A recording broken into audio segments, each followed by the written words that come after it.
여러분 안녕하십니까. 대한민국 최고의 방송 역대용사들 수요일 저녁 순서 시작하겠습니다. 반갑습니다. 지금 화이팅! 방송이 한 5분 정도 늦었는데요. 저도 정신없이 지금 이렇게 뛰어 올라왔는데 도대체 무슨 일이 생겼습니까? 장성철 소장님. 저 주차장에서 20분간 갇혀 있다 왔어요. 여기 난리예요, 난리. 저희들 있는 이 스튜디오가 CGV 극장에 위에 있는데 오늘 뭐 왼손님이 그렇게 많은지 하루 종일 지금 붐볐는데 네, 저희도 한 20분? 네. 20, 30분 있었습니다. 지금 제가 넥타이가 다 털어졌고요. 지금 뭐 방송이 늦어지면 안 되니까 막 부랴부랴 왔는데 교통 정리하고 왔습니다. 그 와중에요. 네. 이재명 대통령이 아마 이제 극장에 와서 어떤 영화를 보셨다 그랬죠? 왕가 사는 그것 남자. 때문에 그렇구나. 왕가 사는 여기 남자니까 왕가 사는 남자를 하나 보죠 갑자기 지금? 이제 사람들이 많이 몰렸는데요. 우선 오늘 명절 마지막 날인데 여러분들을 위해서 열심히 또 활약을 해주실 세 분 소개하겠습니다. 대한민국에 이 사람 없으면 정치 안 된다. 서울시장 6월 달에 반드시 만날 것이다. 확신하고 계신 서영교 의원 오셨습니다. 어서 오십시오. 서영교. 서민의 영원한 다리 서영교. 서영교. 야, 서민의 서울시장 영원한 출마자라고 다리 밑에 딱 서영교. 국회의원이 이제 빠져버렸습니다. 서울시장 출마자 이렇게 나와 있고요. 요즘 잘 나갑니다. JTBC, MBC 백분 토론 뿐만이 아니라 뭐 모든 웬만한 프로그램에 맹활약 중인 박진영 교수 어서 오십시오. 네, 안녕하세요. 박진영입니다. 박진영. 네, 반갑습니다. 박진영. 우리 정의한 대표님 오늘 느낌이 이덕화 아저씨 같아요. 부탁해요. 그런 느낌. 자, 명절 전인데 그리고 참 귀하기라고 하면 돼. 참 모시기 참 어려운 분인데 장성철 소장님 이렇게 나와주셨습니다. 고맙습니다. 안녕하세요. 와. 자식 또 왜 나왔냐? 장성철입니다. 이재명 대통령이 굉장히 좋아하고 네. 그럼 어디 좀 보내주라 하세요, 진짜. 네, 얘기하셔가지고. 공직에 이제 여러 가지 이제 검토를 하고 있다고 제가 알고 저를요? 있는데요. 아니 뭐 그런 소문도 제가 들었습니다. 대통령실 그럼 연락이 주변에서 안 와.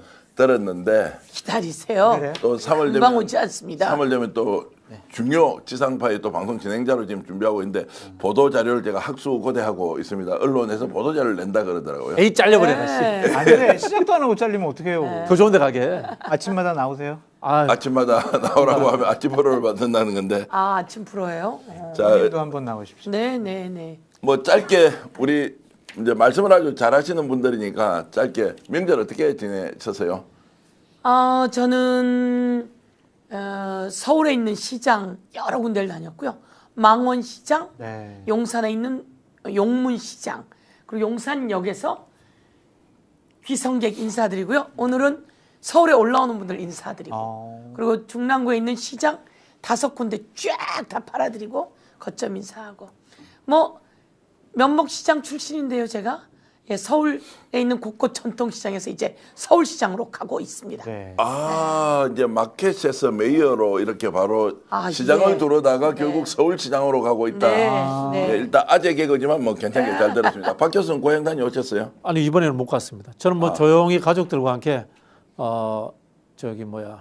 컬링 국가대표 응원하면서 시간 내면 어제 컬링 봤어. 만화책도 보고 야, 근데 서점 가고 그러겠습니다. 클린 그 경기 실제 관람할 줄 아십니까? 경기가 어떻게 되는지 알아요?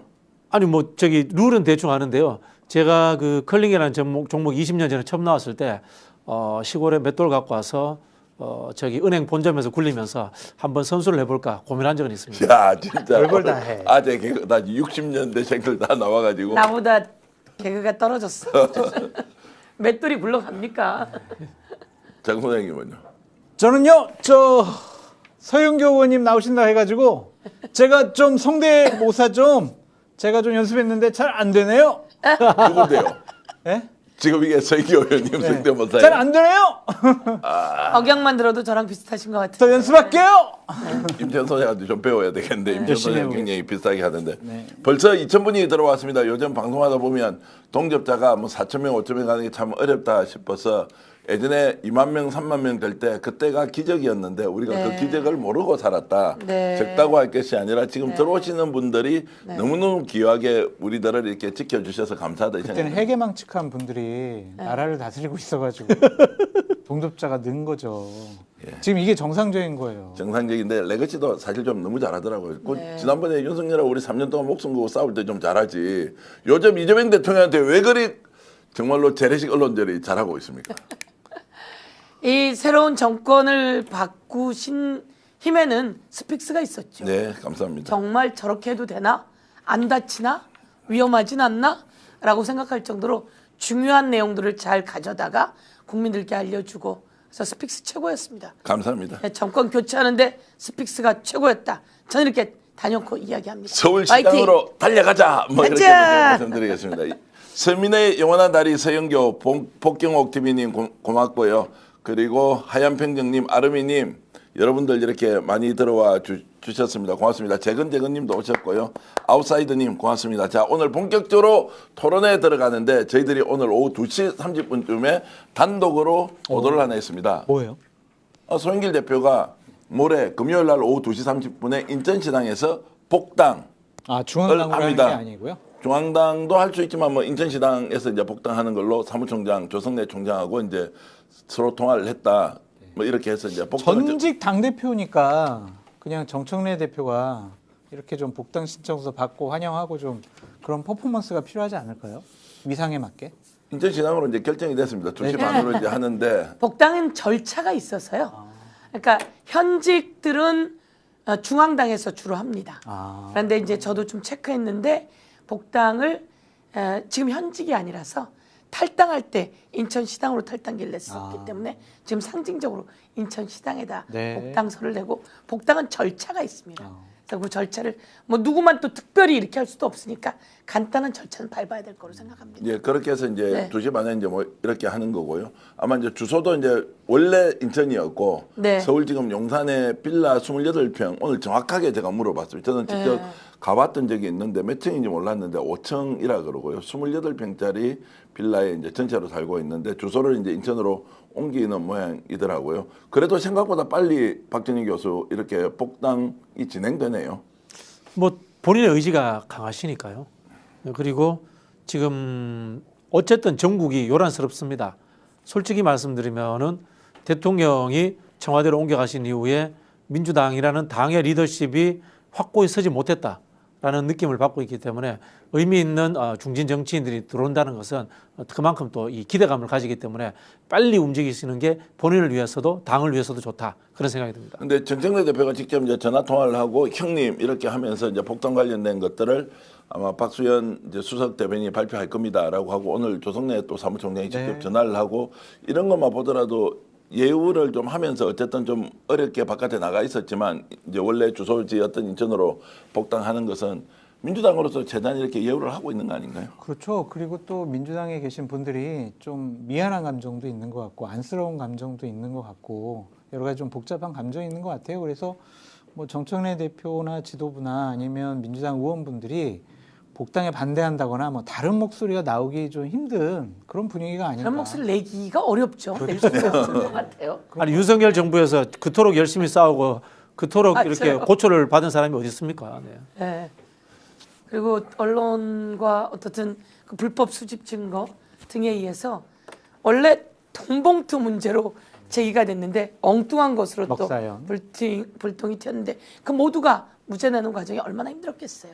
그래서 오히려 정중히 보시는 게 필요하다 이렇게 생각합니다. 그래서 저희들이 이제 시청자 여러분들이 좀 솔직 담백한 얘기를 듣고 싶으니까 박정희 교수도 솔직하게 좀 얘기해 주세요.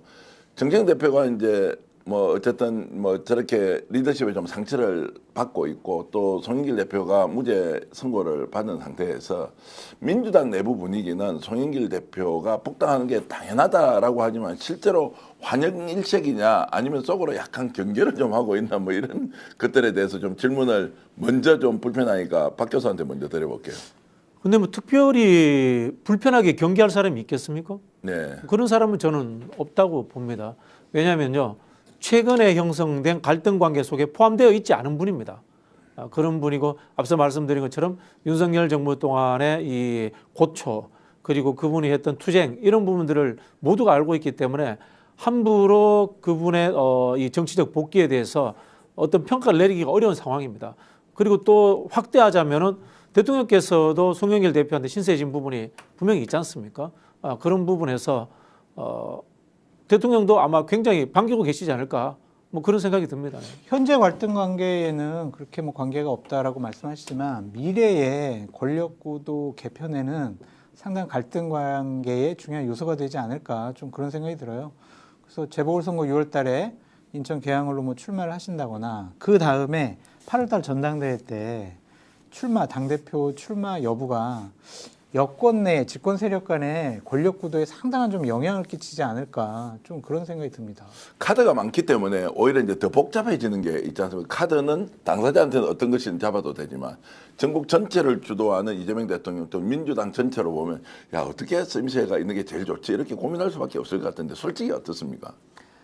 솔직히 긴장되는 부분이 없지 않아 있을 수 있을 것 같은데요. 그렇죠. 근데 좋은 카드들이 들어왔잖아요. 송영길이라고 하는 좋은 카드가 들어왔잖아요. 좋은 카드가 들어와서 서로 윈윈하고 서로 더 열심히 뛰고 그러면 더 역량이 강해지고 이렇게 쓸 수 있지 않을까요? 저는 이런 관계 그러니까 그 매기가 들어오면 쫙 전체가 더 강해진다고 말을 하는 것처럼 오히려 더 강해지고 더 윈윈하고 더 좋은 대한민국 이재명이라고 하는 대통령이 생겨서 아주 좋게 만들어 나가고 있잖아요. 그래서 저는 다른 당대표 후보들 또 다른 좋은 정치인들 뭐 서영교도 뭐 그중에 하나 아니겠습니까? 네. 이러면서 오히려 더 강인해지고 더 경쟁력 생기고 그리고 또 국민에게 봉사하고 이런 모습으로 정치를 펼쳐나간다면 서로에게 모두에게 도움이 될 거다. 저는 이렇게 생각합니다. 송영길 대표 개인적으로 이렇게 만나면 어떻게 선배님이라고 부릅니까? 아니면 의원님이나 대표님이라고 부릅니까? 어떻게 부르시죠? 형 이렇게 부르십니까? 저는 선배님인데요. 예. 형부입니다. 형부. 형부라고 하면 아니 사실은 이제 사모님이 남영신 여사가 예.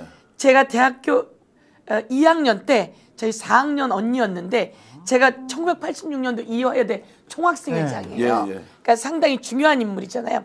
근데 그 2년 전에 총학생회장 역할을 하는 학자추의 위원장이셨어요. 그러니까 학도국단이 있으면 학도국단이 정리를 예, 하고 예. 학원 자율화 추진위원회 총학생회장 대신하는 역할이거든요. 예. 그 위원장이 남영신 선배였어요. 8.1학번이시네. 8.1학번.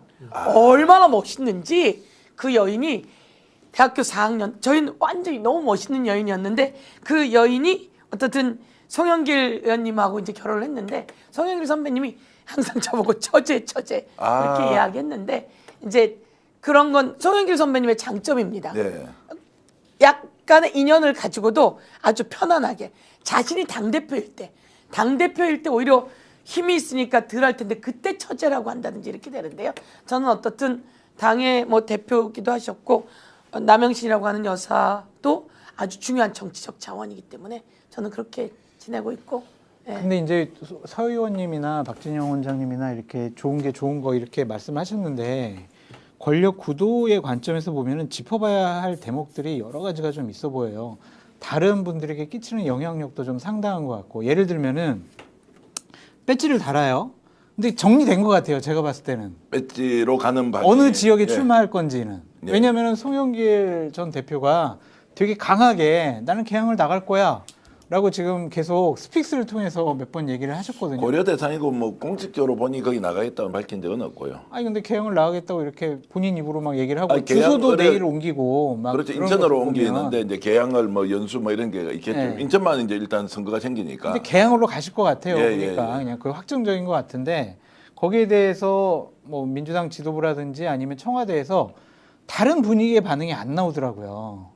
원래는 이제 김남준 대변인 가기로 했는데 김남준 대변인을 차라리 박찬대 전 원내대표가 나가는 연수로 이렇게 좀 바꾸고 송영길 전 대표는 개항으로 나가는 것이 아니냐 분위기가 그렇게 잡혀가는 것이 아니냐 좀 그런 생각이 들고 거기서 배지를 달고 8월달 전당대회 때 친명의 지지를 받아서 출마를 할 거냐 안 할 거냐 아니면은 좀 친명이든 뭐든 나는 당원 주권주의 실현하기 위해서 당원만 바라보고 가겠다라고 하면서 출마할 거냐 안 할 거냐 그런 스탠스도 상당히 향후 여권 내 권력 구도를 엄청나게 바뀌게 할 것 같아요. 만약 송영길 대표가 친명의 지지를 받아가지고 출마하게 된다면 결국엔 김민석 총리는 출마하지 않고 계속 총리로 갈 가능성이 높지 않을까. 그래서 8월 전당대회 전반적인 스케치가 완전히 달라질 수가 있다. 그것이 이제 이번에 무죄 받고 복당하고 출마하는 그걸로 파장 효과가 아닌가 또 그런 생각이 들더라고요. 박 교수는 어떻게 보세요? 역시 우리 장성철 말이죠. 소장님이 수준이 있습니다. 예. 제가 다른 평론가들은 인정을 안 하는데 장 소장님이 인정을 하잖아요. 사인해 드릴게요. 예, 그냥 그 구도를 읽는 눈이 있는데 첫 번째는 연수로 가느냐 그다음에 개항으로 가느냐 이것도 의미가 있습니다. 굉장히 차이가 있습니다. 그럼요. 개항으로 가는 게 뭐 본인한테 더 좋을 수도 있겠죠. 정치적 의미를 담는데 뭐 상상은 여러분께 맡기겠습니다. 본인의 지역구에다가 대통령께 갔다가 다시 본인한테 왔다라는 그 하나의 뭐 연결고리의 흐름이 있을 거고요.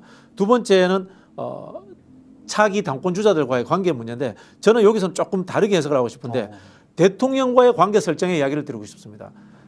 김민석과 이재명 대통령과의 관계처럼 할 것이냐 아니면 강훈식 실장과 이재명 대통령처럼 할 것이냐 정청래 대표와 이재명 대통령처럼 할 것인가 이 세 사람의 예를 보면서 송영길 대표도 나는 대통령과 어떤 식의 관계 형식들과 내용을 채워나갈 것인가 고민하셔야 됩니다. 여기에서 기본적으로 좀 더 고민해 보셔야 될 것은 성남시장 할 때 경기지사 할 때 야권의 대선 후보 할 때 이재명 대표가 아니라 대통령 이재명 제왕적 대통령 국가 제도라고 저는 생각합니다. 우리나라가 그런 상황에서의 그리고 아주 지지율이 높고 일을 잘하는 이재명 대통령과의 그리고 그전에는 정치적 선배였으나 야인이 되었다가 고생하고 돌아온 송영길 전 대표와의 관계를 어떻게 할 것인가. 개인적 친분 관계도 있고 정치적 목적 관계도 있고 정치적 노선 관계도 있고 이것을 저는 깊이 고민해 보셔야 된다고 봅니다. 자, 그래서 옆에 있는 직원에 있는 만약에 정치적 동지라고 하면 어떻게 하면 좋겠습니까? 대통령 시킨 대로 해야죠. 그렇죠. 아니 그러니까 박진영 교수가 자 지금 어떻게 해야 할 것이냐를 세 가지의 경우를 놓고 얘기를 했는데 선교 의원님은 어떻습니까? 대통령 시킨 대로 해야 된다고 이제 단언을 대통령 했고요. 시키는 대로 하는 것은 아니라고 봐요. 예. 왜냐하면 당무가 있고 또 대통령의 일이 있기 때문에 그 대통령은 당무에 개입하지 않는 거잖아요. 정치적 중립. 그렇기 때문에 송영길 대표님, 전 대표님 그리고 현재 지도부 그리고 전체 정치 정세 전체를 보면서 우선 복당도 나는 복당 신청합니다. 그럼 절차를 밟는 거거든요. 우리는 그동안 너무 고생하셨어요. 애쓰셨어요. 그리고 이제 와서 중요한 역할을 해주세요. 라고 예우를 다해서 모시지만 절차는 누구나에게 있는 거거든요. 마찬가지로 연수 아니면 계약 이런 얘기를 우리는 던질 수 있지만 그것도 마찬가지로 공천이든 이 심사 과정이라고 하는 게 있는 거고요. 그리고 대통령과의 관계 속에서 아까 말씀하셨던 당대표 시절에 있었던 관계 여러 가지 관계를 보시면서 오히려 대통령이 당무에 직접 개입하게 하는 모양을 가져서는 안 된다고 생각합니다. 전체에서 대통령의 정치를 잘 뒷받침하고 또 당도 뒷받침하면서 잘 지방선거나 그리고 향후에 승리하는 길을 가는 심사숙고하면서 찾아가야 된다 이렇게 봅니다. 서윤교 의원님이 민주당의 지도자급 이렇게 인사가 되시더니 너무 원론적으로 얘기하세요. 정답만 이야기하셔요. 정답이에요. 저는 원칙적인 얘기를 하셔가지고. 아니 근데 근데 원래 유튜브에서는 이게 교과서처럼 하면 안 되는데. 아니 여기서 중요한 건 그겁니다. 잘못하면 당무 개입이라고 문제가 생겨요. 네. 당연하죠. 근데 이제 이게 말처럼 그 전체를 보면서 해야 된다 이런 취지이잖아요. 근데 제가 생각하는 건 저는 그런 생각입니다. 당무에 개입하는 것을 밑에 있는 사람들이 느끼게 해서도 안 된다고 생각해요. 그럼요. 네. 맞습니다. 절대로 그런 시그널이 없었는데도 대통령이 시켰어 이렇게 이야기하고 있는 거거든요. 그런 것은 전체에 누가 된다고 생각하기 때문에 충분히 심도 있게 소통하는 일들이 필요하다고 생각합니다. 송영길 전 대표님도 못 해본 게 뭐 국무총리나 아니면은 대통령이잖아요. 장관도 못 해봤죠. 장관도 예. 못 해봤나? 근데 예. 장관할 급은 이제 넘어선 것 같고 예, 예. 그 두 개 욕심이 있으실 건데 만약에 대통령 꿈이 있다면 이번 전당대회는 대단히 매력적인 카드거든요. 예. 그렇죠? 2028년 총선 공천권을 갖고 있는데 공천에서 네 사람 많이 공천해 주면은 2030년 대권 도전하는데 상당한 중요한 기반이 마련되잖아요. 그래서 이번에 전당대회 때 박진희 원장이 얘기하신 것처럼 어떤 스탠스를 가지고 출마할 거냐 말 거냐 그걸 상당히 눈여겨봐야 되는데 첫 번째로 중요한 포인트가 있는 것 같아요.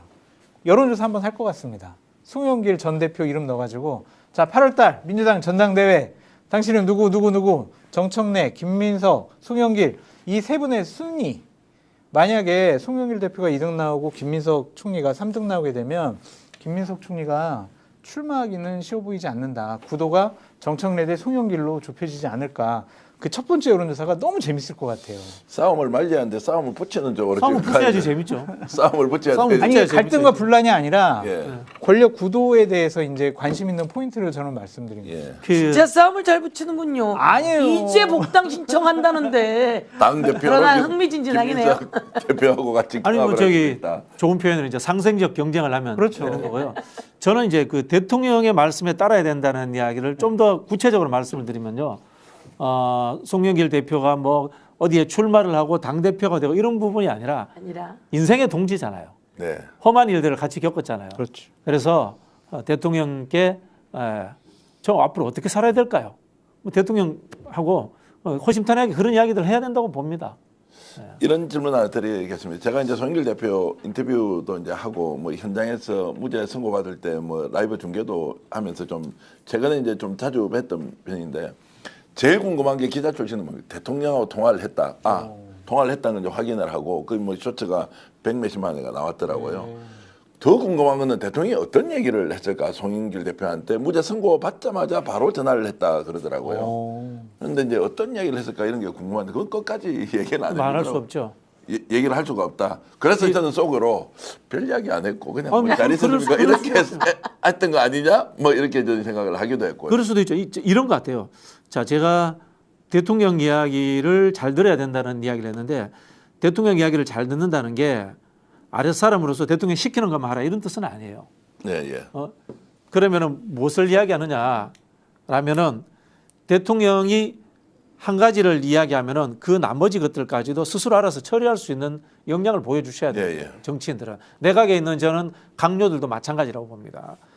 대통령이 이야기하는 국정의 흐름과 그다음에 대통령이 생각하는 시대 정신의 흐름을 읽어서 움직이는 게 대통령의 뜻과 같이 움직이는 거지 예. 시키는 것만 한다는 것은 그건 비서예요. 예. 비서고 말씀하신 것처럼 당무 개입이라는 이야기밖에 나오지 않기 때문에 그걸 읽을 수 있는 능력과 관계와 힘이 있어야 돼요.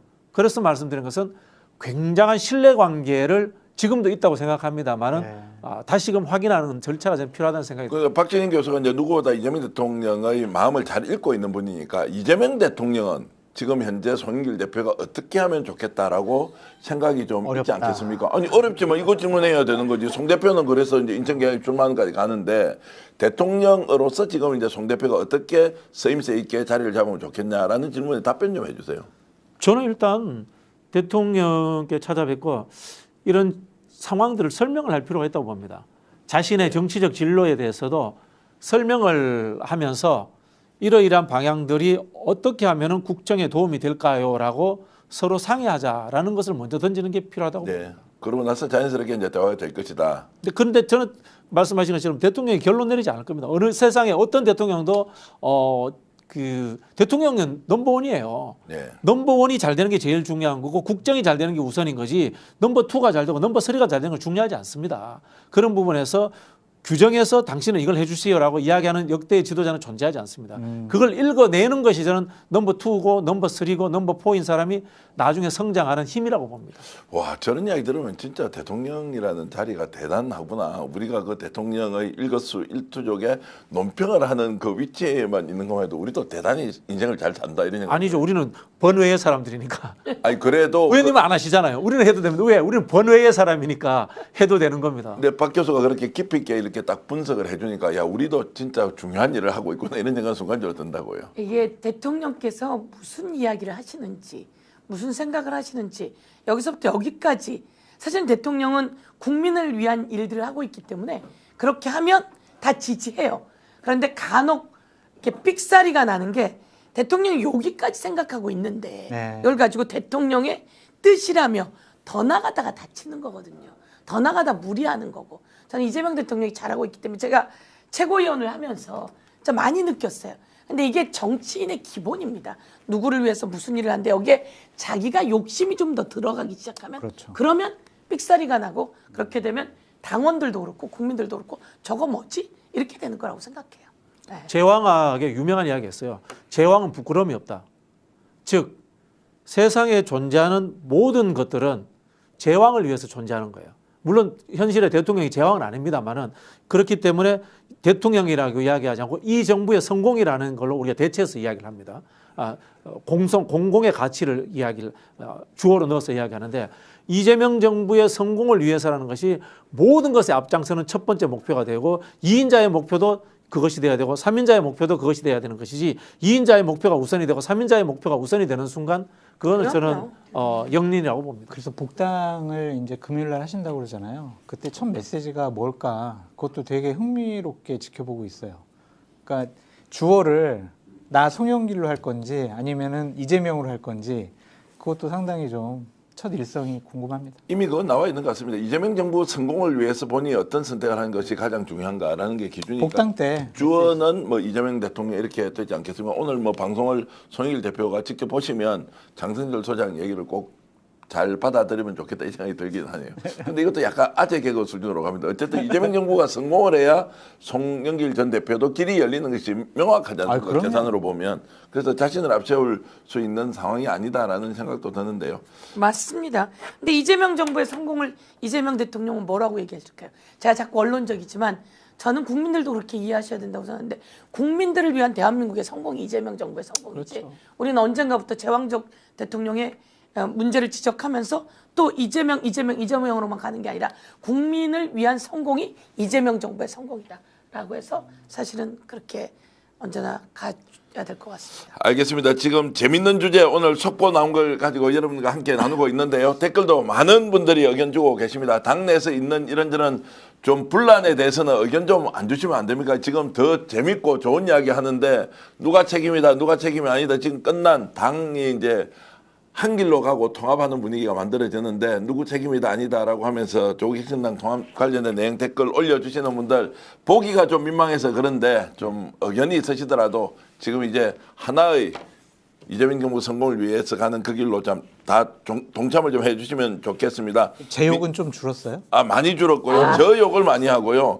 지금 박진영 교수도 뭐 요새 수박 이야기 많이 듣죠, 본인도. 뭐 관심도 없습니다. 그런 거에 대해서 솔직히 말씀드리면. 그리고 뭐 서인교 의원도 굉장히 이걸 당의 통합과 단합을 위해서 노력하시는데 거기에 대해서 뭐 수박이다 그러고 뭐 더 원론주의자도 수박이고 뭐 아무나 수박이고 뭐 이렇게 돼 있더라고요. 좀 불편하지 않습니까?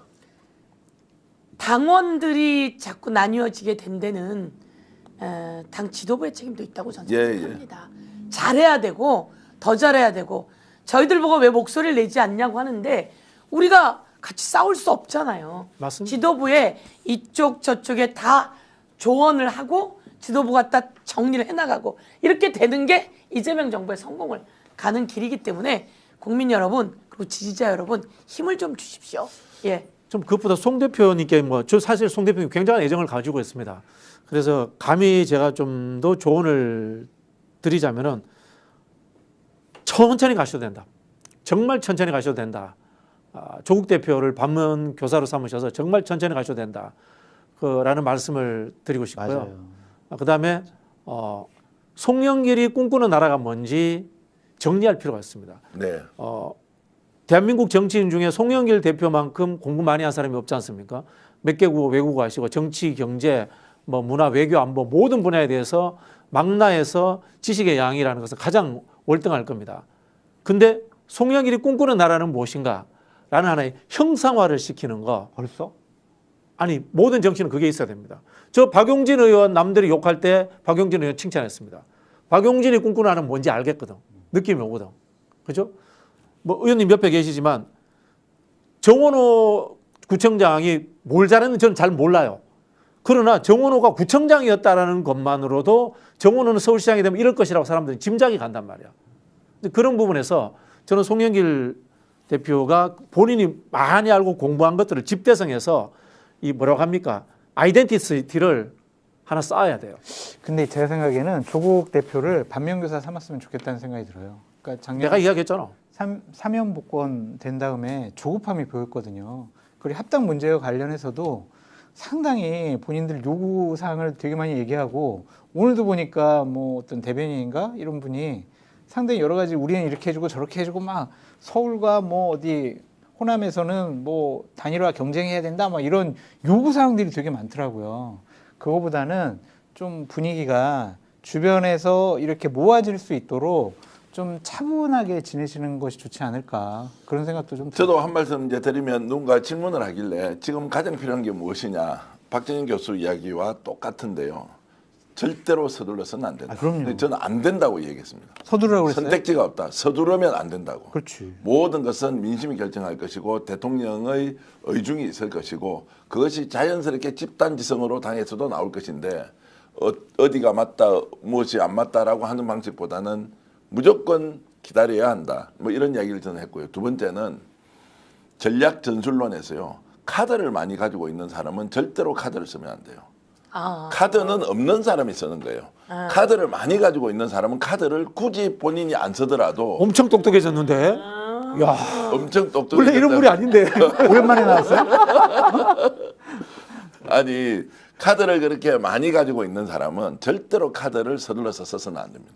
가장 필요할 때는 내가 선택하는 것이 아니라 상황이 만들어줄 때. 그렇죠. 이것이 우리가 이제 조금 현상적으로 보면 굉장히 조급할 수도 있지만 길게 보면 그 카드가 왔을 때 천운이 함께 온 거거든요. 이제 이런 것들을 좀 잘 고려했으면 좋겠다라고 얘기했는데 너무 맞는 이야기를 해줘서 고맙다고 물론 그 전언하는 분이 저한테 얘기 나시더라고요. 그 말씀이 맞습니다. 네. 그래서 복당도 바로가 아니라 그 자연스럽게 당신은 복당 신청을 하고 절차를 가져나가고 그다음에 어디로 갈 것이냐 또 마찬가지로 절차를 가져나가고 그런 과정 속에서 많은 사람들은 송영길이 와서 너무 좋아. 송영길이 잘 극복해서 너무 좋아. 너무 미안했어요. 그리고 이 상황을 잘 또 하나로 만들어 가주세요. 이런 걸 기다리고 있기 때문에요. 기대하고 있어서 말씀처럼 속에는 여러 가지 카드를 가지고 있고 그 카드를 하나씩 주변이 선택하게 하는 것도 좋을 것 같습니다. 그래서 이제 인천시당에 평당원으로 혼자 가서 그냥 복당 신청해요. 그것도 이제 그런 과정 중에 하나. 네. 그래서 뭐 크게 중앙당에서 환영식을 한다든지 이런 절차를 거치지 않는 것도 이제 이런 방향 중에 하나지 않겠나 이제 현명하신 판단이네요. 되게 했습니다. 자 주제를 좀 넘겨야 되겠습니다. 오늘 성교 의원께서 국회에 가서 네. 이 바쁜 중에도 네. 막 진짜 목소리를 높이면서 윤석열에 대해서 반드시 사형 선고가 이루어져야 네. 한다. 내일 오후 3시에 이제 지금 선고가 있습니다. 직위원이 어떤 선택을 할지 일단 오늘 국회에서 외쳤던 목소리부터 좀 대신 전해 주시죠. 아니 말씀 좀 해주십시오. 어떻게? 네, 네. 아니 사실은 잠잠하지 왜 직위원이 내일 윤석열 선고를 내리는데 모두 다 직위원에게 우리가 이런 거 요구하고 있거든. 국민의 목소리가 이렇거든. 라고 자꾸 이야기를 해야 합니다. 그래서 저는 구정 전에도 기자회견을 했고 그 전에도 기자회견을 했고 오늘은 내일이니까 해야 한다. 어제 마음이 급했는데 어젯밤에 이제 유튜브 게시판에도 올리고 했습니다. 몇만 명이 좋아요를 누르셨어요. 예, 몇만 명이 좋아요를 사람들이 긴장하고 있거든요. 그런데 직위원은 이 법꾸라지 법기술자가 요구한 거에 따라서 어떤 시기에 어떻게 튈지 모르는 상황입니다. 그런데 사람들의 목소리가 나오지 않으면 이제 잠잠하다 이렇게 생각할 수 있어서 우선은 특검이 사형을 구형했다. 그리고 사형을 선고해야 한다. 사형을 선고해야 되는데 이미 이진관 판사와 류경진 판사가 이상민 판단을 내릴 때 한덕수 판단을 내릴 때 이것은 내란이라고 규정을 했다. 내란이라고 규정을 하면서 위로부터의 쿠데타라고 규정을 했고 여기서는 국헌문란, 그러니까 헌법기관의 기능을 정지하기 위한 폭동이라고 하는 부분을 정확히 정리를 합니다. 이건 폭동이다라고. 이 이진관 판사가 한덕수 주요 임무 종사자를 판결 낼 때 이상민, 한덕수보다 훨씬 적게 나왔지만 이 류경진이라고 하는 판사가 결정을 할 때 이건 폭동이다라고 이야기를 합니다. 그런데 그들은 이 변호사들이나 윤석열은 아이고 몇 시간 만에 끝난 거예요. 아무도 안 다쳤잖아. 이렇게 얘기를 하는데 이 두 판사가 폭동이라고 하는 걸 명확히 얘기하고 직위원이 그런 얘기를 했잖아요. 이거 공수처가 과연 수사권이 있는지 알아봐야 될 거예요. 라고 그때 하나 남겨놨는데 이것은 백대현 부장판사라든지 이런 사람들이 판결 통해서 공수처는 이미 직권남용 수사권이 있고 직권남용 수사를 하면서 내란에 대한 수사권이 있었다. 체포영장은 합법이다. 다 해놨기 때문에 직위원은 빠져나갈 구멍이 없다. 네. 직위원은 사형을 선고해야 된다. 자 방송에서 한 번 더 제가 이제 확인시켜드리면 장성철 소장이 직위원이 사형을 선고할 것이다라고 하는 거를 사석에서 친구들 앞에서 얘기했다라는 걸 방송에서 최초로 스픽스에서의 처음. 스픽스에서 최초로 얘기를 했고 그게 그날 오후부터 막 전 언론에 사형 선고할 것이다라고 했는데 그런 분위기는 계속 그 친구의 얘기가 그대로 이어지고 있습니까? 이게 뭐 상황이 변경됐거나 예. 다른 얘기가 안 들려요. 그러면은 뭐 그것이 맞지 않을까라는 좀 생각이 들고 개인적으로도 윤석열 전 대통령 부부와 같은 사람들이 나라의 지도자가 되어서는 안 된다라는 교훈을 주기 위해서라도 저는 사형이 선고가 되어야 한다라고 저도 생각을 하고 그랬으면 좋겠어요. 재판 과정에서 정말 다 드러났잖아요. 언론 취재 과정 중에서도 많이 드러났잖아요. 정말 얼마나 해괴망측한 일을 많이 했고 헌법과 법률을 위반하는 일을 너무나 많이 했습니다. 그거를 저는 무기징역 준다는 것 자체가 만약 그렇게 된다면 그거는 지경 판사가 상황을 좀 잘못 판단하는 것이 아닌가 그런 생각도 듭니다. 진짜로 반란 같은 선고가 일어날 가능성 있다 없다? 없다 저는 있다. 뭐 저도 사형 선고 나올 거라고 봅니다. 사형 선고 나올 거라고 나올 본다. 거라고 보는데요. 그렇다고 해서 이 재판 과정에서 직위원이 했던 해괴망측한 행동들이 저는 뭐 모든 게 용서가 되는 건 아니라고 봅니다. 재판은 뭐 자기들끼리 이야기하잖아요. 신성한 재판이라고 이야기하는데 직위원 판사하는 거는 거의 뭐 예능처럼 하잖아요. 뭐 광고 듣고 오겠습니다. 이런 느낌이에요. 사람들 깜짝 놀라게. 그래서 제가 사형 선고합니다. 그럼 해결되는 게 아니에요. 결국은 과정의 정당성을 국민들이 다 이해해 줘야 되는데 아, 우리나라의 재판이라는 절차가 이 모양이구나. 사법부가 이렇게 불신받는구나. 라는 그 하나의 제대로 된 이 뭐라고 하면 형상을 만들어 버렸기 때문에 이 선고는 뭐 저 선고는 사형이 나오더라도 사법 개혁은 직위원으로 인해서 더욱 더 가열차게 진행돼야 된다. 근데 제가 일부러 불안 조성하는 건 아니고요. 진짜 그 가능성이 혹시라도 뭐 공수처 수사권이나 영장 청구와 관련해서 이게 공소기각 쉽게 얘기하면 특검에 수사할 수 없는 거를 아예 공수처가 잘못 수사를 했다라는 식으로 할 가능성이 없다 이거를 우리 좀 단언해도 되겠습니까? 저는 없다고 봅니다. 없다고 본다. 뭐 그렇게 되면은 또 2심이 있고요. 또 특별한 사건이 벌어지면은 특별한 상황을 또 만들어야 안 되겠습니까? 뭐 말씀하신 것처럼 특별재판부 관련되는 법률이 올라갔습니다만은 그걸 좀 더 확대할 수도 있고요. 다양한 방법들은 있기 때문에 저는 뭐 윤석열을 사형 선고하는 징벌은 어떤 형태로든 만들어낼 수 있다고 봅니다. 사형 선고를 받는 게 국민의힘의 입장에서도 저는 좋을 것 같다는 생각이 들어요. 야, 그래도 좀 구속 취소도 하고 재판도 상당히 좀 뭐 윤석열 피고인이나 변호사들 얘기를 다 들어줬던 직위원조차도 사형을 선고했는데 우리가 윤어게인 세력과 계속 같이 가는 게 맞냐. 그래서 결별할 수 있는 중요한 명분을 준다라는 생각 차원에서 오죽하면 직위원도 사형을 줬겠냐. 무기징역이 아니라. 이렇게 좀 설득할 수 있을 것 같아요. 서영교 의원님 법사위시잖아요. 저는 보수파를 아직도 지지하는 사람인데 국민의힘의 의원들이 윤석열 피고인이나 그 윤어게인 세력에 대해서 얘기하는 거 보면 정말 못 끊어내요. 그렇죠. 못 끊어내고 못 끊어내요. 의원님도 듣고 앉아있기가 정말 힘드실 거 아니에요. 그 사람들이 그런 주장을 하지 않고 조금이라도 좀 건전한 야당으로 거듭나게 태어날 수 있게 하려면 보다 더 엄격한 선고가 필요하다. 그런 생각이 듭니다. 그분들은 못 끊어내요. 못 끊어요? 그분들은 그러니까 예를 들면 한동훈 지지자가 있고 네. 예.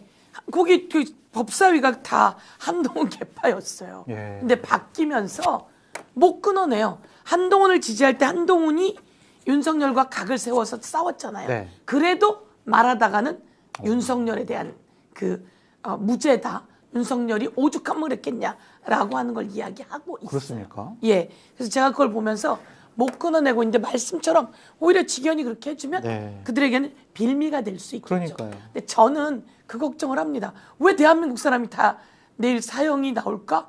이 걱정을 여기다 한켠에 아픔을 갖고 있을까요? 그거는 직위원을 처음에 내란 전담 재판부로 빨리 정리를 했어야 했는데 그렇게 못한 게 있는 겁니다. 그렇지 못한 게 있어서 직위원에게 무슨 일이 일어날지 모르고 직위원은 혼자가 전 아니라고 생각합니다. 직위원이 혼자 튀는 것만이 아니라 직위원에게는 윤석열과 같이 그다음에 조희대와 같이 이렇게 같이 엮여 있다고 생각하기 때문에 당연히 사형이 나와야 하는데 혹시나 그렇지 않다면 이건 사법부의 완전한 쿠데타. 그래서 오늘 제가 그런 이야기를 하고 왔던 겁니다. 근데 오늘 변호사분과 제가 오후에 통화를 하니까 하도 막 이제 의심병입니다. 제가 의심병, 걱정 뭐 이런 것들을 좀 과도하게 표현을 하면 왜 지기현이가 2시에 선고를 해야 되는데 내일 선고 시간이 3시간 뭐냐? 이게 보통 아침에 10시 하거나 오후 2시에 이제 보통 시작하는데 3시라는 이게 뭐냐? 거기다가 내일 마감 시간 아니 그리고 8명이나 내일 해야 되니까 그 판결문을 다 읽으려 그러면 지금 어떻습니까? 뭐 1시간, 2시간이 갈 수도 있는데 그러면 그러네요. 밤새서 읽어야 되는 수가 생기는데 이게 왜 3시에 하네? 그래서 내일 판결은 다 끝은 나기는 나는 거야? 또 하나 더 있습니다. 누구부터 할 거냐? 윤석열부터 할 거냐? 아니면 총 8명 중에서 구형량이 제일 작은 사람부터 하면 윤석열은 언제 할지도 모르는데 이거 아무런 정보가 지금 없다는 거예요.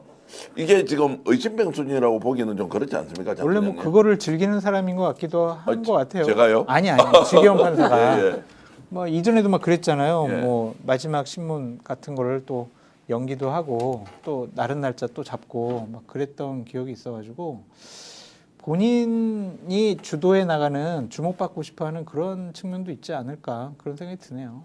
실제로 이 정도 내란 사건 수계에 대한 것 중요 임무 종사자에 대한 8명의 선고를 당일날 다 모아서 이렇게 했을 때 판결문 있는 시간까지 하면은 혹시 내일 이제 저희들이 중계를 하지 않습니까? 한 7시간, 8시간 뭐 어떻게 지겨워서 어떻게 보느냐 뭐 이런 그러겠네요. 이야기도 나오기도 하고 어떻습니까? 3시에 하는 것은 특별한 이유는 없겠죠, 선 교수님? 그것까지는 생각을 못했는데 네. 말씀처럼 그러네요. 그러니까 저도 8명이 내일 이제 선고 대상자들이거든요. 구형이 다 나왔고 그런 걸 보면서 이게 어떻게 이루어질까 이런 고민을 좀 하긴 했는데 새로운 상황이 돌출될 수도 있을 것 같긴 하네요. 예. 그래서 이제 원래 이제 설 연휴 전에 선고를 할 것인데 부담스러우니까 그 설 밥상에 올라가는 것 고려해서 설 다음 날 하는 거 아니냐. 또 본인은 2월 달에 지금 인사 났기 때문에 서울 북부지법으로 가야 되지 않습니까? 그렇습니다. 박진영 교수 이런 거를 제가 이야기하면 너무 이게 썰을 만들어서 말을 만드는 이런 건가요? 아니 뭐 많은 걱정을 하고 있죠. 예. 결국은 조희대 대법원이 자초한 일 아니겠습니까? 예. 뭐 저는 자꾸 말씀드리지만은 뭐 1심 선고 사형 나온다라고 확신을 하고 있고요. 나오지 않으면은 또 나오지 않는 상황에 대해서 우리가 또 해결할 방도를 가지고 있습니다. 방법이 구체적으로 있습니까? 아니 제가 가지고 있는 것이 아니라 법을 만드는 것이 국회인데 국회의 다수당이 민주당이고 만약 그런 일들이 있다면은 하물며 보수 언론조차도 가만히 있겠습니까? 예. 대한민국 국민들이 여론이 가만히 있겠습니까? 지금 사법개혁 법안들은 지금 어떻게 합니까? 이제 법외국제 문제하고 그다음에 헌법 이제 소원 문제 그리고 대법관 정원 문제 이런 것들은 지금 이제 착착 진행되고 있는 거죠. 여기에 대해서는 우리가 걱정 안 해도 됩니까, 의원님? 예, 제가 잠깐 말씀드릴게요. 근데 제가 이제 걱정해야 될 건 그거 같습니다. 5월 1일, 작년 5월 1일 이재명 사건이 파기환송되리라고 상상이나 했습니까? 제가 짚어봤거든요. 이래저래 이렇게 들어보면, 뭐 당연히 무죄다. 2심에서 아주 치밀하게 무죄를 했기 때문에 대법에서 무죄다라고 했는데 파기환송되리라고 상상도 못해 봤는데 파기환송을 그냥 때립니다. 네. 파기환송을 때리고 저희가 다 짚었더니 무슨 일이 있었냐면 4월 22일 날 전원합의체로 회부되고 4월 24일 날 표결을 해버리거든요. 이틀 만에 있을 수 없는 일이에요. 여기서 또 한 가지는 그래서 제가 지기현에게 경고하는 기자회견을 또 한 건데요. 윤석열이 과연 지기현에게 배당이 되었을 때 랜덤으로 무작위 배당된다. 그렇지 않잖아요. 이건 조희대 대법원이 김용현을 무작위 배당했다고 말은 하는데 몇 개 재판부를 빼고 랜덤으로 돌려서 지기현에게 갔다는 거예요. 그 다음에 윤석열 거는 관련자 사건이라고 해서 지기현에다 붙인 거예요. 지금 있는 조지호, 김봉식, 노상원 거 다 그냥 갖다 붙인 거예요. 붙인 거기 때문에 이들은 상상할 수 없는 일들을 해놨는데 우리는 그게 무작위 배당인지 이 아닌지를 몰랐던 거죠. 나중에 이게 조금씩 제보가 나와서 제가 자료를 받았더니 여기 김용현은 무작위 배당이래. 근데 무작위 배당이지만 여기서 몇 개 재판부를 다 뺐어. 그리고 하고 난 다음에 전부 다 갖다 붙인 거예요. 그럼 내일 무슨 일이 어떻게 나올지 잘 모르는 상황이에요. 그래서 이거는 조희대가 이재명 파기환송시키고 7만 페이지, 8만 페이지거든요. 읽지 않았어요. 7만 페이지, 8만 페이지 양을 보니까 트럭 한 대인 거예요. 우리가 갖고 이게 양이 얼마나 돼요? 트럭이 한 대야, 두 대야. 트럭 한 대, 두 대짜리가 오긴 왔다는 거예요. 근데 읽지 않은 거죠. 그런 것처럼 내일도 무슨 일이 생길지 모르기 때문에 그래서 내란 전담 재판부가 꼭 필요했던 것이고, 그러나 우리 박진영 교수님 말씀처럼 사형돼야 돼요. 그 장성철 소장님 말씀처럼 사형돼야 돼요. 그렇지만 무슨 일이 생길지 모르는 일입니다. 예. 예. 그게 이제 어쨌든 확률이 높다 낮다. 그래서 이제 어떤 분이 이야기를 해요. 그 변호사님 통화했던 그분이 분명히 두 개의 판결을 지금도 들고 있을 거다. 아 그래요? 그렇게 들고 두 개를 써놨을 것이다. 이게 논리 구조상. 그러면서 이제 결정을 언제 하겠느냐. 명절 최고하거나 명절 때쯤 결정하지 않겠나라는 것까지 하니까 이것은 이제 말 그대로 정치 재판으로 가는 상황이 올 수도 있다고 그분은 우려하더라고요. 근데 법상 이게 충돌되지 않나요? 왜냐하면은 충돌됩니다. 이진관, 백대현은 다 내란이라고 규정을 확실히 했는데 네. 무죄를 준다라는 거는 내란이 아니다라는 거잖아요. 이게 그럼 이게 맞아요? 이게? 자, 내란에 대해서는 상상을 그렇다 못하겠어요. 하더라도 공소기각은 네. 특검 수사 대상 공수처에서 그 당시에 영장 신청했던 거는 합법이라고 이미 백대 부장판사가 네, 얘기를 했거든요. 근데 1심 판결이 그런 것이고 나는 1심인데 그렇게 안 볼 수도 있다라는 그럴까요? 식으로 무리수를 설마 그럴까요? 그러니까 설마 그럴까요라고 하는 것은 설마가 사람을 잡아버렸으니까 지금 뭐 작년 5일 날 이재명 후보에 대한 파기 한송신도 마찬가지. 만약에 그런 일이 벌어지면 제가 먼저 가가지고 저 뭐 누구야 지기현 제가 멱살을 잡겠습니다. 그리고 삼겹살 저라도. 사주려고? 왜? 너 왜 그랬니? 아니 그래서 저는 온 세상이 긴장하고 쏴줬어야 된다고 생각하는 거예요. 예, 예. 모두 다. 그래서 이야기를 했어야 되는데 아니 조이대 파기환송 그리고 그 종이로 된 기록만 보게 돼 있어요. 근데 종이로 된 기록을 안 보고 알고 봤더니 전산으로 봤다는 거예요. 그래서 우리가 대법관실에 갔잖아요. 이 전산 대법관님한테 어떻게 갖다 줬어요라고 했더니 거기 있는 비서가 저희는 그런 걸 드린 적이 없는데요. 내가 현장에 가서 다 확인을 한 거예요. 그런데 이들은 봤다고 하고 그리고 우리 방에서 저기 단독을 친 건데 뭐냐면 그때가 4월 며칠부터야 대법관 2명이 해외 출장을 15박씩 예. 2주 동안 해외 출장을 가요. 그다음에 마지막에 마용주 대법관은 나중에 들어와요. 그런데 언제 이들이 이걸 보고서는 판단을 해요. 그런데 모두 다 입을 딱 닫고 있는 거죠. 조이대가 어떻게 그렇게 할 수 있지? 라고 하는 것을 보면서 저는 이 세상이 정의롭지 못하다. 정의롭지 못한 걸 정의롭게 만들어 가야 한다. 이렇게 생각하고 헌법재판소가 판단 낼 때도 계속 미뤄지잖아요. 그때 우리가 알아보니 와 헌법재판소 안에 극우가 진을 쫙 쳤더라고요. 그때 내가 처음으로 그 앞에 가보자 라고 했더니 진을 쫙 치고 있고 그래서 우리가 거기서 기자회견하면서 상황을 좀 바꾸는 거거든요. 저는 이게 정치 게임이라고 생각하고 게임이 아니라 이 힘을 모아줘야지 되는데 내일 당연히 사형 나와야 되죠. 그렇지만 어떻든 뭐 긴장은 놓치지 말자. 긴장은 긴장을 놓지 놓치지 말고 말고. 이런 이제 거를 인지를 좀 하고 내일 상황을 좀 계속 지켜보자. 내일 2개의 판결문을 썼다면 내일 오전부터 계속 기자회견하고 사실은 그렇게 얘기를 내일 아마 해야 되는 본물처럼 거죠. 쏟아질 것이다라고 저는 보고 지기현이 내일 3시에 판결하는 것은 대한민국 역사의 분기점이 되는 이제 1심 선고이기 때문에 더욱더 중요하다 이런 말씀을 좀 당연한 사형을 이렇게 긴장을 하고 있어야 돼요. 그러니까요. 그렇게 이미 많이 보여왔기 때문에 어쨌든 우리가 이런 긴장 여러분들과 함께 하겠습니다. 많은 분들 동시에 방송 봐주고 계시고요. 희망님, 현역 할미님 고맙습니다. 아침님, 조한유님, 삼남한상님, 종범이님도 고맙고요. 김선수님도 감사의 말씀드립니다. 서인교 진짜 잘한다 이런 댓글 많이 있는데 제 마음이나 박진영 교수, 장성철 소장 마음도 똑같다. 와 이거 화면 한번 보십시오. 저렇게 돌아가니까 멋진데요. 야 뭐 좀 스튜디오가 좀 있어 보이는데 네. 댓글에 이런 글이 있어요. 멋진 서영교 이렇게 있습니다. 예 멋진 서인교 또 멋진 문경이도 있습니다. 그분도 계신데 누군지 모르시죠? 예, 모르면 서인교 의원실에 전화해서 직접 물어보시기 제가 바라겠습니다. 마지막으로 한 가지만 얘기를 드리면 마지막 아닙니다. 방송도 해야 될 게 있습니다. 말씀을 드리면 예. 지기현은 긴장하고 있을까요? 긴장하고 있다고 저는 봅니다. 지기현은 긴장하고 있을까요?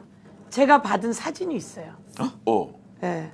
제가 받은 사진에는 그 서초동에서 이렇게 술집들이 있었어요. 근데 아니 이런 커튼이 쳐지는데 들썩들썩 하더라는 거예요. 커튼이 탁 쳐졌는데 지기현이 이러고 있는 사진인 거죠.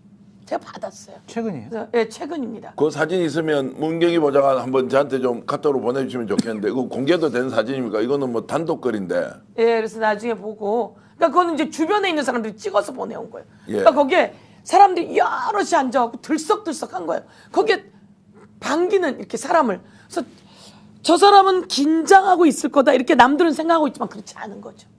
그래서 그걸 보면서 이미 내가 뭐 사형으로 다 뭐 정리해 놨는데 뭐 사람들이 장성철 화이팅!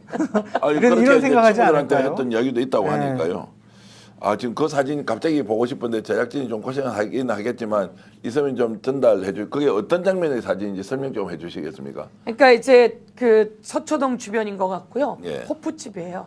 그러니까 저 커튼 안에 한 팀이 있고 이쪽 커튼 안에 또 한 팀이 있는 거죠. 우연히 이렇게 열고 가다 그걸 보게 된 거죠. 그래서 누구지? 많이 본 사람인데 지기현이거든. 예. 그러니까 그게 이제 그쪽에 판사들하고 모임인지 그건 모르는 일이에요. 그걸 보면서 야 우리는 다 이 긴장하고 그 안에서 열심히 그럴 줄 알았는데 그게 아니라 시간이 많구만. 술 마시면서 뭐 그렇다고 이걸로 하나로 평가할 건 아니지만 예. 저희가 봐왔던 재판에 네 진행하겠습니다. 네네네 했던 거랑 느낌이 같이 오니까 예. 제가 시간을 좀 끌고 있는데 네. 사진은 저에게 들어오고 있지 않습니다. 여러분 생방송으로 역전 용사들 국내외 시청자 여러분들과 함께 그다음에 한번 더 하고 있는데요. 보내드리도록 하겠습니다. 사진이 이제 있으면 방송 중이라도 잠시 보여드리기로 하고요. 대한민국과 해외에서 이 방송 많은 시청자 여러분들이 보고 있다는 사실 잘 알고 있습니다. 수요일 날 연휴 마지막 날 저녁에 역전 용사들 생방송으로 진행하고 있는데요. 자, 지금 이제 주제 하나를 더 다뤄봐야 할 게 있습니다. 바로 서울시장 선거인데 요즘 분위기가 어떻게 되는지 장성길 소장 서울시장 지금 분위기 어떻습니까? 국힘 쪽에서는 오세훈으로 거의 확정되는 다른 건 분위기입니까? 없어요. 왜냐하면 아무것도 현역 없어요? 의원인 뭐 신동욱, 나경원, 뭐 안철수 이런 분들이 할 생각이 없는 것 같습니다. 왜냐하면 우리가 이번 설 연휴 때 여론조사를 보면 본선에서 민주당이 상당히 유리하다라는 구도가 이미 잡혔기 때문에 그분들이 국민의힘의 후보가 된다고 하더라도 서울시장이 될 가능성이 없다. 그럼 나는 배지도 떨어지고 서울시장도 안 되고 그러면 정치적으로 상당히 어렵고 고통스러운 기간을 보낼 거다. 그래서 현역들이 안 나올 것 같아요. 자, 그러면은 민주당 후보가 누가 되든 오세훈 시장이 패배할 가능성이 높다 이렇게는 보십니까?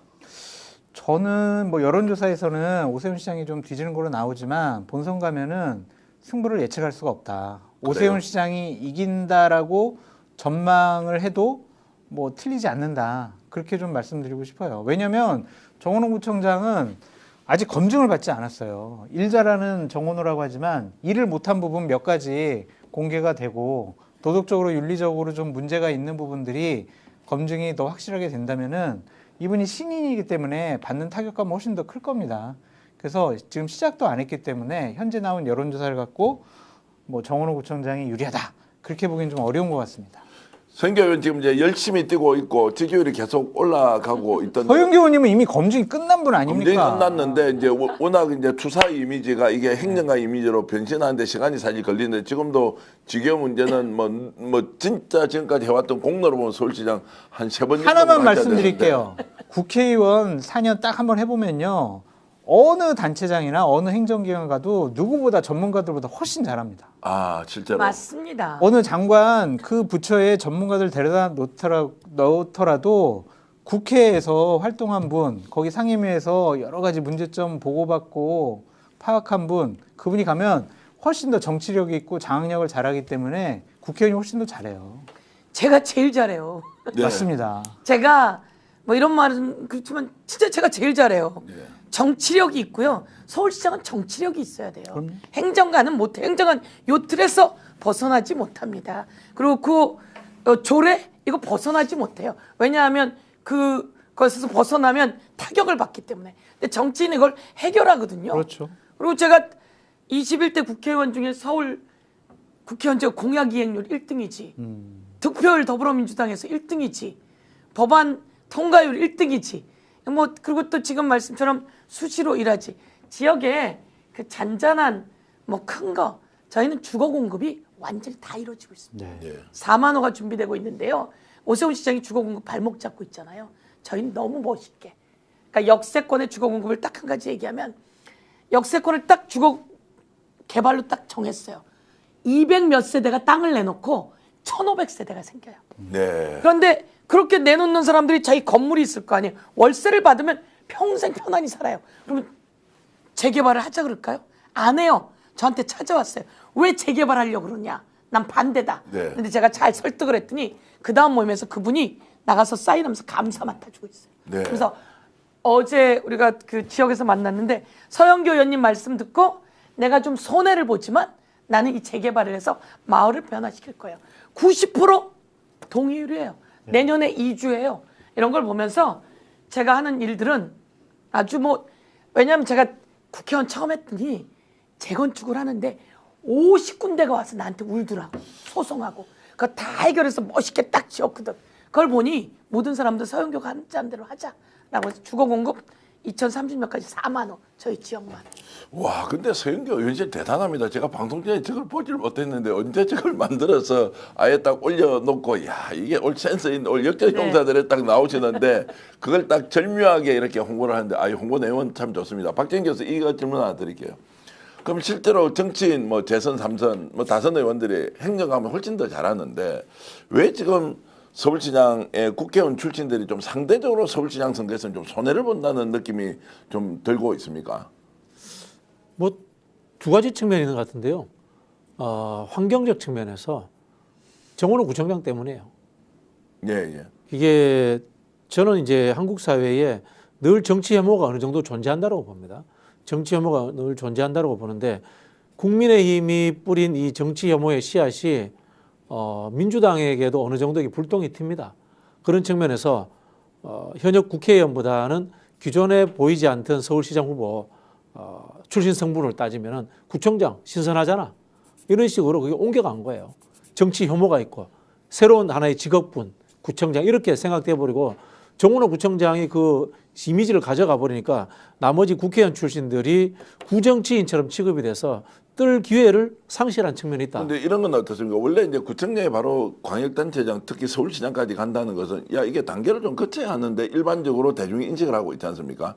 구청장에 있으면 국회의원 좀 하다가 재선 정도 하고 이제 광역단체장 서울시장 간다 이제 이런 공식도 이번에는 좀 깨져 버려. 그게 이제 그것도 이제 두 가지 측면이 있는 게 말씀하신 것처럼 정치 혐오 때문에 그런 과정이 깨졌으면 좋겠다는 생각이 있고요.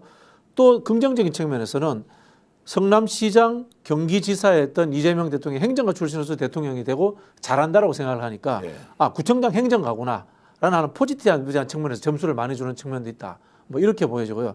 앞서 제가 빠뜨린 범주에서의 이야기 드리자면은 민주당 국회의원 후보들이 선거 캠페인을 잘못하는 측면도 있어요. 저는 현재 선거는 아까 저희 장성철 소장 이야기에 일면 동의하는데 오세훈 시장이 주도하고 있는 거예요.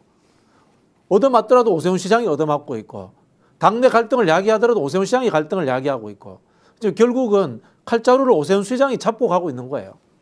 그런 부분에서 저는 이슈 선점을 못한 민주당과 후보들도 지금 좀 골똘히 머리를 싸매고 전략적 고민을 해야 된다고 봅니다. 저 부분 어떻게 보십니까? 오세훈은 이미 끝났어요. 예. 네, 오세훈은 이미 끝났고 우선 오세훈의 주거 공급만 봐도 이재명 대통령이 영혼을 끌어모아 주거 공급을 한다는데 발목을 잡고 있잖아요. 그래서 저희가 체크를 해요. 박원순 때에 비해서 오세훈은 주거 공급이 반토막이에요. 인허가는 마이너스 13% 그리고 그 착공은 마이너스 36% 제대로 하질 않아요. 그리고 저희 지역에서 저기 나오잖아요. 반토막. 2025년에 청년 주거 공급을 한다고 인허가 물량이 0건이에요. 0건. 저희 깜짝 놀랐어요. 저희 지역에 구민회관을 제가 통 털어서 이제 새로 짓습니다. 멋있게. 근데 용적률을 쫙 줘서 거기에 아파트 700채를 넣어가지고 구민회관을 짓는데요. 이게 가다가 중간에 멈춰 있는 거예요. 그래서 왜 멈췄어? 빨리 가자고 딱 불렀더니 SH가 하는데 SH가 뭐 만들고 있냐면 한강에 배 만들고 있는 거야. SH가 한강에 배 만드는 곳에 보증을 서주고 있는 거예요. 그래서 우선 주거 공급 X, 한강의 배 그 완전히 잘못됐잖아요. X, 청년주택, 청년 안심인 줄 알았더니 근심 덩어리예요. 이게 청년주택이라고 지으면 그걸 서울시가 사줘야 돼요. 그렇죠. 사줘서 이게 공공으로 안심하게 해야 되는데 사주질 않는 거예요. 그러니까 이 지은 사람들이 부도가 나는 거야. 그러니까 전세 사기로 청년들이 몰아서 날아가 버리는 거예요. 진짜 통계가 저래요. 예, 그래서 제가 너무 깜짝 놀랐어요. 주거 공급 통계를 보고 깜짝 놀래고 그 다음에 서울 링이라고 해가지고 이따만한 링을 런던 아이처럼 만들어요. 1조야 1조. 근데 1조에 여기에 설계자가 누구로 돼 있냐면 히림으로 돼 있어. 치면 나와. 그럼 히림은 누구야? 김건희에게 후원을 했던 그 조직이에요. 그런데 종묘 4구역은 저희가 보니까 여기에 종묘가 있어요. 여기에 이렇게 높이 짓겠다고 한 거잖아요. 이렇게 높이 짓겠다고 하면 조합원들이 좋아져야 되잖아. 그래서 내가 고민했지. 조합원하고 상생시켜야 된다. 들어가 보니까 조합원은 거의 다 나갔어. 벌써 SH에 다 팔았고 남은 땅을 한호건설이라고 하는 데가 거의 다 산 거예요. 그래서 이게 한호건설의 1조 특혜 의혹. 이게 벌써 쫙 보도가 되고 있는 상황. 그러니까 이 한호건설이 화들짝 놀라서 땅 내놓을게요. 이렇게 돼버렸어요.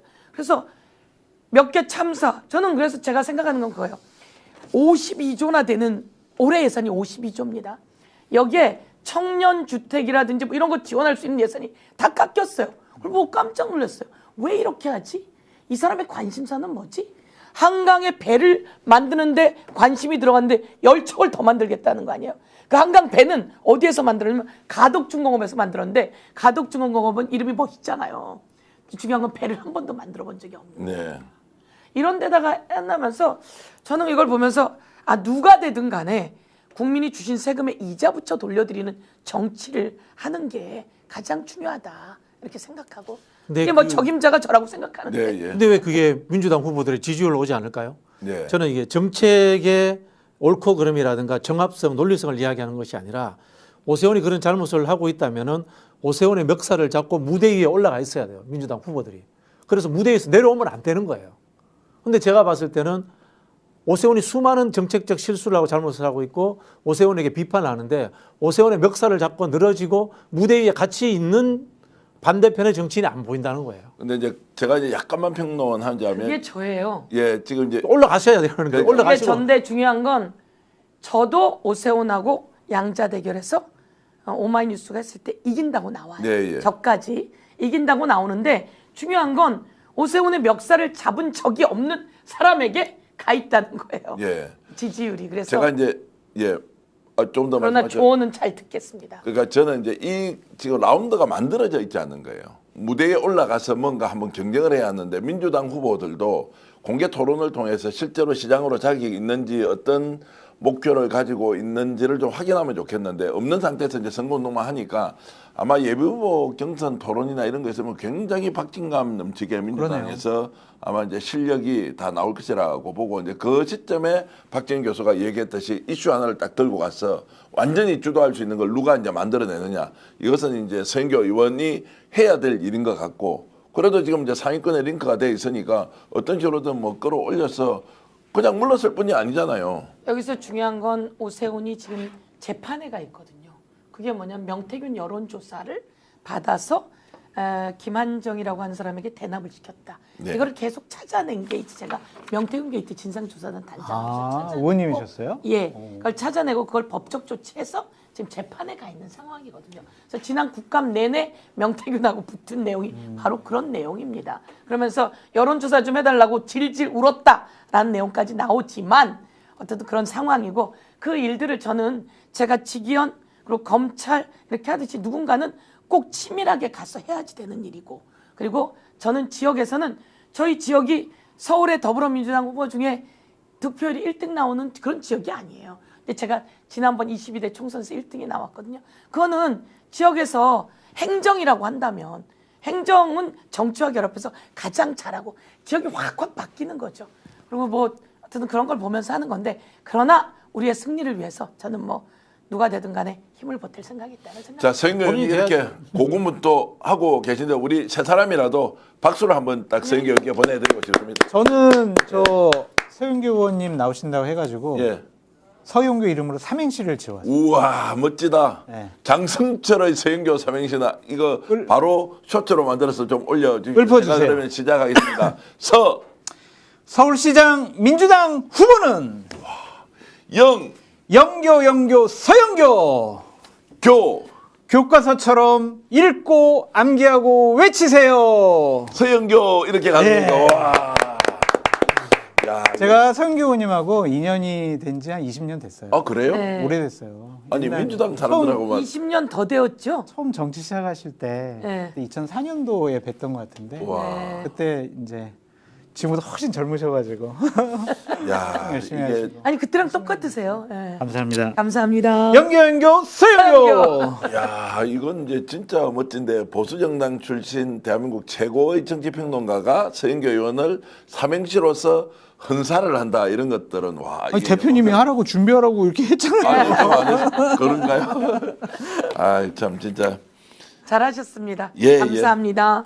저도 이렇게 한 개 써놨습니다. 그냥 서로에게 푸른 하늘이 되는 사람이 있다면 시적으로 가면 안 영원한 돼. 시민의 친구 서영교 아니겠느냐. 뭐 이렇게 좀- 어우, 시를 썼네. 아니 저는 이제 그렇게 좀 하고 싶었는데요. 열심히 잘하겠습니다. 그래서 저는 서영교 선배님, 서영교 의원님께서 국민을 위한 마음, 시민을 위한 마음이 어떤지 잘 알고 있기 때문에 다만 이걸 우리 국민들이 이제 알아주는 그 시간은 또 때를 갖고 이번에 열심히 파이팅하면서 좀 선전을 해주시면 고맙겠습니다. 저는 이제 보수적인 사람이고 저는 오세훈 시장이 되기를 바라는 사람인데 의원님이 저렇게 정책적으로 공격한 부분에 대해서는 분명히 좀 오세훈 시장 쪽에서 명확한 해명이라든지 아니면 설명이 필요할 것 같다. 되게 아픈 부분이다. 좀 그런 생각이 너무 들어요. 놀라운 부분이 많습니다. 그러니까 저도 이해를 못할 정도로 네. 그런 생각이 듭니다. 알겠습니다. 자, 오늘 아까 저 직위원 사진을 저한테 좀 보내주실 수 있다고 했는지 안는지 제가 답을 못 받아서 사진을 지금 보내주실 수가 없는 거죠. 네, 지금은 그렇고 다음번에 예, 보내드리겠습니다. 다음에 이제 하겠습니다. 그것은 이제 시청자 여러분께 양해를 좀 해주시고 선교원실에서 제보를 받은 사진에 대해서 공개 여부에 대해서도 판단을 하고 여러분들께 알려드리기로 하고요. 야, 그래도 마지막 순간까지 많은 분들 송7770님, 홀로 걸어서님 너무 고맙습니다. 김마룡 선생님께서도 좋은 걸 주셨습니다. 서울의 영원한 다리 서영교 귀남님 고맙습니다. 야, 정말로 이제 이럴 때 힘을 내고 화이팅! 열심히 오늘 저 NH 충전에 가시면 좋겠습니다. 잠시 광고 말씀드릴까요? 저희들 광화문 살롱 유기농 쿠키 세트가 이렇게 댓글창 위에 나가고 있는데요. 필요하신 분들 주문해 주시면 고맙겠습니다. 그리고 전체 화면 한번 띄워주시기 바랍니다. 자동차 운전자 보험 여러분들 들고 계시지 않습니까? 전체 화면 좀 띄워주시겠습니까? 자, 자동차 보험, 운전자 보험 여러분 매년 가입하지 않습니까? 가격이 적당한지 또 혜택은 제대로 보고 있는지 1644-1226, 1644-1226 전화하셔서 상담받아 보시면 여러분들이 갱신하는 시점에 더 싼 보험 소개해 주는 것, 자, 더 착한 보험과 스픽스가 함께 만든 상품인데요. 애용해 주시면 고맙겠습니다. 세 분 나와주셔서 진심으로 감사의 말씀드리고 역시 명불허전이다. 이러면 그냥 만들어지는 것이 아니라 이런 평론을 해보면 얼마나 실력을 갖춘 국회의원인지 교수인지 그리고 정치평론가인지 알 수 있다. 오늘 세 분을 통해서 저도 많이 배웠는데요. 여러분은 어떻습니까? 함께 인사드리면서 방송 모두 마치겠습니다. 잠깐 구독 좀 부탁드립니다. 서영교 TV 구독, 좋아요는 스픽스를 구독, 좋아요 하는 것보다 더 중요하다. 요즘 구독, 좋아요 부탁드립니다. 예, 자 구독, 좋아요 부탁드리면서 박수 치면서 오늘 방송 모두 마치겠습니다. 여러분 고맙습니다. 감사합니다.